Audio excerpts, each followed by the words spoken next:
नमस्कार, मैं शिवानी रतूड़ी लाइव में आपका स्वागत करती हूँ। बिहार विधानसभा चुनाव 2025 की तैयारियों को लेकर कांग्रेस अब पीछे नहीं रहना चाहती। राज्य में अपनी खोई हुई जमीन वापस पाने और महागठबंधन के भीतर अपनी मजबूत मौजूदगी दर्ज कराने के लिए पार्टी ने अब आक्रामक रणनीति अख्तियार कर ली है। इस दिशा में एक और बड़ा कदम उठाते हुए कांग्रेस 15 जून को पटना के होटल मौर्य में एक अहम और रणनीतिक बैठक करने जा रही है। ये कांग्रेस विधायक दल की बैठक होगी जिसमें पार्टी के सभी 19 विधायक शामिल होंगे। बैठक की अध्यक्षता प्रदेश कांग्रेस अध्यक्ष राजेश राम करेंगे, जबकि केंद्रीय नेतृत्व की ओर से पार्टी के बिहार प्रभारी कृष्णा अल्लवरू मौजूद रहेंगे। यह बैठक सामान्य बैठकों की तरह नहीं बल्कि बिहार में कांग्रेस के लिए आगामी दिशा तय करने वाली साबित हो सकती है। इसमें केवल चुनावी तैयारियों की समीक्षा ही नहीं बल्कि विधानसभा चुनाव को लेकर पूरी रूपरेखा पर गंभीर विमर्श होगा। पार्टी की रणनीति साफ है, गांव, पंचायत और मोहल्ला स्तर पर सीधा संवाद, योजनाओं का असरदार प्रचार और विपक्ष पर चौतरफा हमला।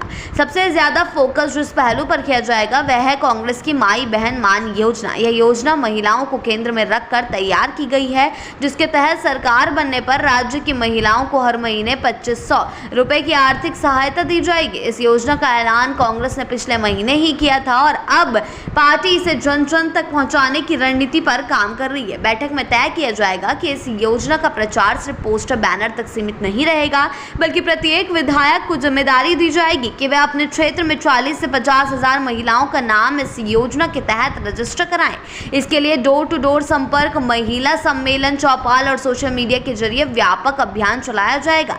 राजनीतिक दृष्टिकोण से देखा जाए तो ये योजना सीधे सीधे नीतीश कुमार के महिला वोट बैंक को टारगेट करती है। ये सर्वविदित है कि मुख्यमंत्री नीतीश कुमार की छवि महिलाओं के बीच खास रही है, चाहे वो शराबबंदी का निर्णय हो या लड़कियों की शिक्षा पर जोर देना। नीतीश के इन फैसलों ने महिला वोटर्स को उनसे जोड़ रखा है।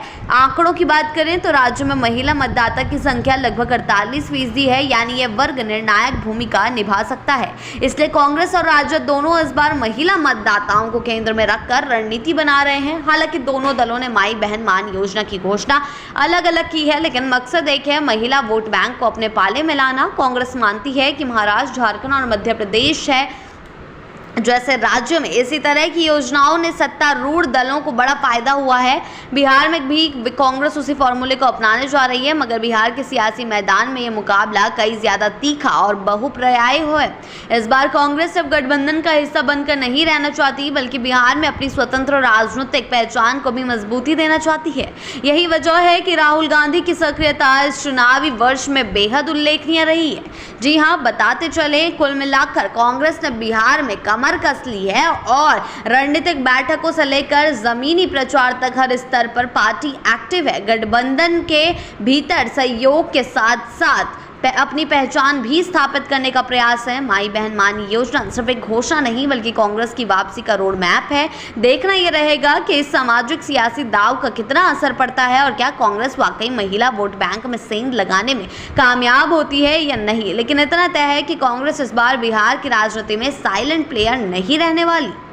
ऐसी ही अपडेट्स के लिए जुड़े रहे हैं लाइव के साथ ही चैनल को सब्सक्राइब करना ना भूलें और हमारी फेसबुक और वेबसाइट के साथ भी जरूर जुड़ें।